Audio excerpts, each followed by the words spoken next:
కానీ ఇప్పటి వరకు చూస్తే రాష్ట్రంలో జరుగుతున్నటువంటి పరిస్థితుల మధ్య రాష్ట్రం అభివృద్ధి చెందుతుంది, సంపద సృష్టిస్తుందని పదే పదే చెప్తారు చంద్రబాబు గారు. ఈ 8 నెలల కాలంలో చంద్రబాబు నాయుడు గారి కన్నా సంపద సృష్టించినట్టు మీకు అనిపిస్తుందా? నాకైతే ఎక్కడ కనిపించలేదు సార్. సంపద సృష్టి ఏది అని అడుగుతున్నా. పెట్టుబడులు వస్తున్నాయి, కంపెనీలు వస్తున్నాయి, సంపద సృష్టిస్తున్నాయి. చెప్పమనండి, ఏమొచ్చాయి చెప్పండి. గతానికి ఇప్పుడు చాలా మార్పు వచ్చింది. కాదండి, గతానికి ఇప్పుడు చాలా మార్పు వచ్చింది. ఏమీ రాలేదు. గత ప్రభుత్వంలో ఆయన చేసినటువంటి శంకుస్థాపనలు మళ్ళీ తిరిగి చేసుకుంటున్నారు. అది సిగ్గుచేటు. అందరికీ తెలుసు గత ప్రభుత్వంలో ఏ కంపెనీస్ వచ్చాయి, ఈ వేటికి ఆయన శంకుస్థాపన చేసి వెళ్ళిపోయారు అనేది అందరికీ తెలుసు. అది మళ్ళీ ఇప్పుడు మీరు చేసుకుంటున్నారు. ఏది ఒక కొత్త ప్రభుత్వం. మరి మీరు వెళ్ళి దావోస్ వెళ్ళినప్పుడు ఒక ఎంఓయూ తేలేకపోయారు, మీ కెపాసిటీతో తెచ్చుకోలేకపోయారా? మళ్ళీ ఇక్కడికి వచ్చి చిన్నపిల్లల కబుర్లు, జగన్మోహన్ రెడ్డి గారు రానంటే మేము వస్తాము అన్నారు. ఏ ప్రభుత్వం అంటది సార్? ఏ ఎంఓయూలు చేసే కంపెనీలు అంటాయి సార్? ఇవన్నీ మాటలు వేస్ట్ సార్. వీళ్ళు వచ్చి 8 నెలలు అది వ్యవసాయ రంగం అవ్వచ్చు, ఇంకోటి అవ్వచ్చు, పెట్టుబడులు అవ్వచ్చు, ఎంఓయూలు అవ్వచ్చు, లేకపోతే విద్యారంగంలో అవ్వచ్చు, వాటినాటి ఏ రంగాన్ని నీరుగార్చి పాతాళానికి తొక్కేసి జిఎస్టీని -6లోకి లాక్కెళ్ళిపోయి పేదరికం పెరిగింది సార్. నీతి ఆయోగ్ మీరు గమనిస్తే గత ప్రభుత్వంలో రిపోర్ట్ ఇచ్చింది. ఎప్పుడూ లేని విధంగా చరిత్రలో నీతి ఆయోగ్ 11% నుంచి 6%కి జగన్మోహన్ రెడ్డి గారి హయాంలోనే నీతి ఆయోగ్ ఇచ్చినటువంటి రిపోర్ట్ తగ్గింది అని. అది మీరిచ్చే రిపోర్ట్, జగన్మోహన్ రెడ్డి ఇచ్చిన రిపోర్ట్, లేదా చంద్రబాబు నాయుడు గారు ఇచ్చింది కాదు కదా, నీతి ఆయోగ్ ఇచ్చింది. ఇవాళ చూడండి పేదరికం ఎంత పెరిగిపోయిందో. ఆ రిపోర్ట్లు తీయమనండి సార్, రిపోర్ట్లతో మాట్లాడమనండి, ఒక శ్వేతపత్రం రిలీజ్ చేయమనండి. ఏం చేస్తున్నారు మీరు రాష్ట్ర ప్రభుత్వంలో అనేది. ఉత్తిగా అబద్ధాలు, సింపుల్ గా భలే అబద్ధాలు ఆడతారు సార్ వీళ్ళు. అందంగా అబద్ధాలు ఆడతారు వీళ్ళు. ఐటీడీపీ సోషల్ మీడియాలో అందంగా అబద్ధాలు ఆడిస్తారు. ఎవరన్నా ఒకవేళ ప్రశ్నిస్తే వాళ్ళ క్యారెక్టర్ అసోసియేషన్ చేస్తారు. ఒక మహిళని ఎంత దారుణంగా ఈడ్చాలో అంత దారుణంగా ఈడుస్తారు. ఎవరికి లేదు సార్ స్వేచ్ఛ? ఫ్రీడమ్ ఆఫ్ స్పీచ్ లో మాకు స్వేచ్ఛ లేదా? మేము మాట్లాడకూడదా? ప్రతి ఒక్కరికి ఉంటది కదా. గొంతును హరిస్తామంటే ఎలాగవుతుందండి? మరి ఇదే ప్రభుత్వం మీరు చేసిన తీరులోనే లాస్ట్ టైం జగన్మోహన్ రెడ్డి గారు చేస్తుంటే మీరు తిరిగే వాళ్ళ రోడ్ల మీద? చెప్పండి పోనీ. ఏదైనా రాజకీయం చేయొచ్చు సార్, రాజ్యాంగబద్ధంగా రాజకీయం చేస్తే ఆ నాయకులైన చరిత్రలో ఉంటారు. గత ప్రభుత్వం ఎంతకన్నా దారుణాలు చేశారు, రాజారెడ్డి రాజ్యాంగం నడుస్తుంది చెప్తారు. గత ప్రభుత్వం ఎంతకన్నా దారుణాలు చేశారు, రాజారెడ్డి రాజ్యాంగం నడిచింది. ఇప్పుడు ఆ పరిస్థితి లేదని చెప్తారు. కాదు సార్, ఏ రాజకీయ టీడీపీ నాయకుల్ని మాట్లాడిన సోషల్ మీడియా వాళ్ళని వైఎస్ఆర్సీపీ ప్రభుత్వం అరెస్ట్ చేసిందా? పోనీ మీ నాయకుల ఇళ్లలో ధ్వంసాలు చేశారా? పోనీ లేకపోతే మీ మీద తప్పుడు కేసులు పెట్టి, ఇవాళ ఒకరు కేసు పెడితే ఈ వైజాగ్ అబ్బాయి అయితే ప్రకాశం జిల్లాకు తీసుకెళ్ళిపోతున్నారు సార్. అర్ధరాత్రులలో వస్తున్నారు. ఎందుకు తీసుకెళ్తున్నారో, దేనికి తీసుకెళ్తున్నారో నోటీసులు ఎక్కడున్నాయి సార్?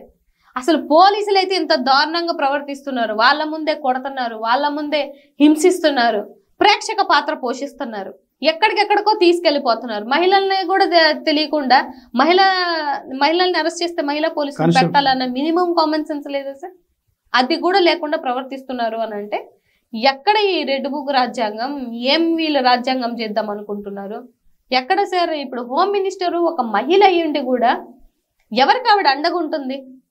ఎవరికి ఆవిడ ఊడిగం చేస్తుందో నాకు విషయానికి వస్తే, గత ఇంటర్వ్యూలో మేము చేసిన ఇంటర్వ్యూలో రాయపాటి అన్న మాట్లాడేది ఏంటంటే, గత 5 సంవత్సరాల్లో చేసినటువంటి ఇద్దరు హోమ్ మినిస్టర్లు ఒక్కొక్క హోమ్ మినిస్టర్ 2-3 ప్రెస్ మీట్లు తప్ప ఎక్కడనే స్పందించారా? మీరు గూగుల్లో సెర్చ్ చేయని చెప్తాడు. ఎవరు చెప్తారు? రాయపాటి అరుణ, జనసేన పార్టీ రాష్ట్ర అధికార ప్రతినిధి.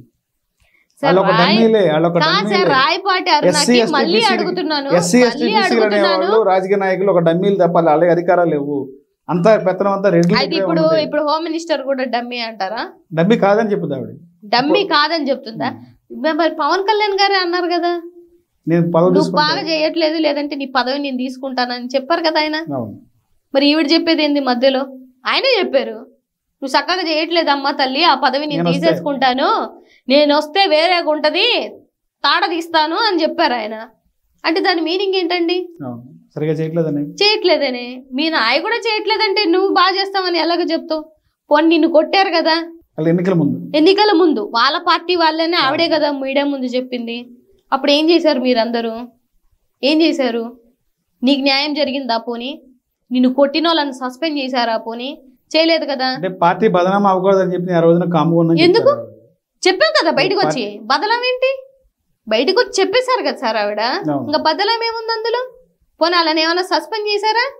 ఇంత కష్టపడతావు కదా, నా దళిత సోదరే, నాకు ఆ ప్రేమ అభిమానం ఉంది, ఇంత కష్టపడుతున్నావు కదా, నిన్ను నియోజకవర్గంలోకి కూడా రానివ్వకుండా నువ్వు ఎలక్షన్లో ఏ నియోజకవర్గానికి పనిచేసావు?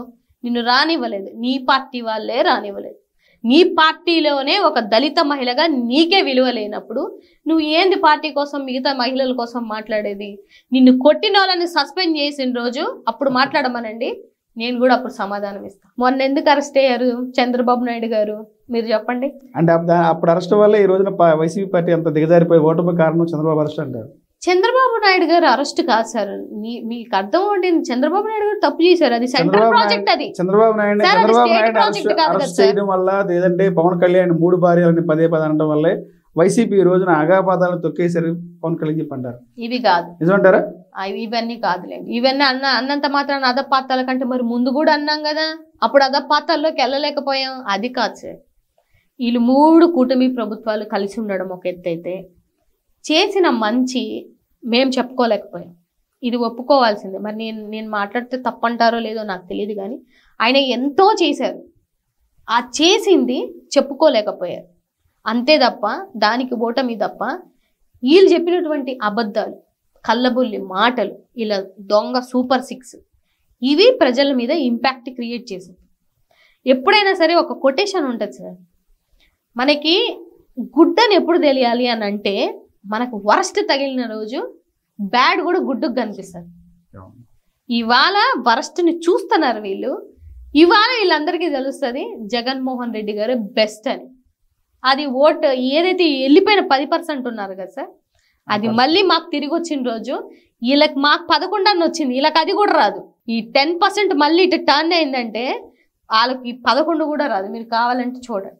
మేడం ఫైనల్గా చెప్పండి, గత 5 ఏళ్ల కాలంలో ఉత్తరాంధ్రాన్ని జగన్మోహన్ రెడ్డి బాగా అభివృద్ధి చేశారు, క్యాపిటల్ పెడతా ఉన్నారు. అదే ఉత్తరాంధ్రలో వైసీపీ కనీసం డిపాజిట్లు రాని పరిస్థితి. ఎందువల్ల జగన్మోహన్ రెడ్డికి ఆ పరిస్థితి వచ్చిందంటారు? ఉత్తరాంధ్ర వాసుకి చెప్పండి. ఉత్తరాంధ్రలో మీరు ఇప్పుడు చెప్పినటువంటి పేదరిక నిర్మూలన ఇందాక చెప్పానా, అది అసలు ఎక్కువ పర్సెంటేజ్ తగ్గింది కూడా ఉత్తరాంధ్రలోనే. ఉద్దానం కానీ ఇవన్నీ జగన్మోహన్ రెడ్డి గారు నిజంగా ఉత్తరాంధ్రకి ఇచ్చినటువంటి ఒక గిఫ్ట్. ఇంకా ఆయన రాజకీయం లైఫ్ పోయినా ఉన్నా లేకపోయినా కూడా ఉద్దానం చూస్తే అనుకోవాల్సిందే కదా. అక్కడ ఒక గవర్నమెంట్ కాలేజ్ కట్టారు, అది చూసినప్పుడల్లా జగన్మోహన్ రెడ్డి గారిని అనుకోవాల్సిందే కదా. కాకపోతే నేనేమంటున్నానంటే సార్, ఇప్పుడు ఈ ఫ్లో ఏదైతే ఉందో, ఇప్పుడు నేను ఇప్పుడు వరకు చెప్పిన ఈ ఫ్లోలో తక్కువ సీట్లు రావడం అనేది వాస్తవం, ఒప్పుకోవాలి. అందులో ప్రతిపక్ష హోదా సార్, ప్రతిపక్ష హోదా అనేది ప్రజలు ఇవ్వనప్పుడు నీకు కోర్టులు ఎలా ఇస్తాయి అనేది ప్రధానమైన ఆరోపణ. త్రిపుల్ గారిని సభాపతి రాష్ట్రంలో ఒక సీటు తోటి మళ్ళీ రాజ్యాంగాన్ని పుంజుకున్నటువంటి ఇది లేదా మీకు? ఇప్పుడు 21 వచ్చాయి, ఇప్పుడు 21 నుంచి మీరు రాలేదా? రాజకీయంలో ఈ నెంబర్ సిస్టమ్స్ అనేది, అప్ అండ్ డౌన్స్ అనేది చాలా క్వైట్ కామన్ సార్, అదేమి పెద్ద విషయం కూడా కాదు. మీ ఫ్లో అలా ఉనింది, మీరు చేసిన అబద్ధాలకి ఫ్లో కొట్టుకొని వెళ్ళింది. పోనివ్వండి, మీకు గెలిపించారు కదా, మేము కూడా కోరుకుంటుంది ఏంటి, పోనీ జగన్మోహన్ రెడ్డి గారిని నమ్మక మిమ్మల్ని గెలిపించారు కదా, మీరు న్యాయం చేయండి జనాలకి. ఎప్పుడు ఇంకా 8 నెలలైనా జగన్ గారు జపం చేస్తున్నారు, మీ నోట్ల నుంచి జగన్ గారి పేరు రాకుండా మీరు రాజకీయం చేయలేకపోతున్నారు, మీ పథకాలలో ఆయన పేరు లేకుండా చేసుకోలేకపోతున్నారు. ఎక్కడికి వెళ్ళినా దాబూస్కి వెళ్తేనంట జగన్మోహన్ రెడ్డి గారు మళ్ళీ రాకపోతే మేము ఇన్వెస్ట్మెంట్లు పెడుతున్నాము అని అంటే, ఆయన జపం చేయలేకుండా వీళ్ళని రాజకీయం చేసుకోమనండి సార్, చాలు. జనాలకి న్యాయం చేయమనండి, కక్ష సాధింపు జనాల మీద వద్దని చెప్పండి. జగన్ గారి మీద ఉన్న కక్ష జనాల మీద తీర్చుకుంటున్నారు ఇవాళ, అది వద్దంటున్నాను నేను. మీకు వేశారు కదా, చేయండి, పరిపాలన చేయండి, మంచిగా చేస్తే మళ్ళీ మిమ్మల్ని గెలిపిస్తారు, లేదంటే లేదు కదా.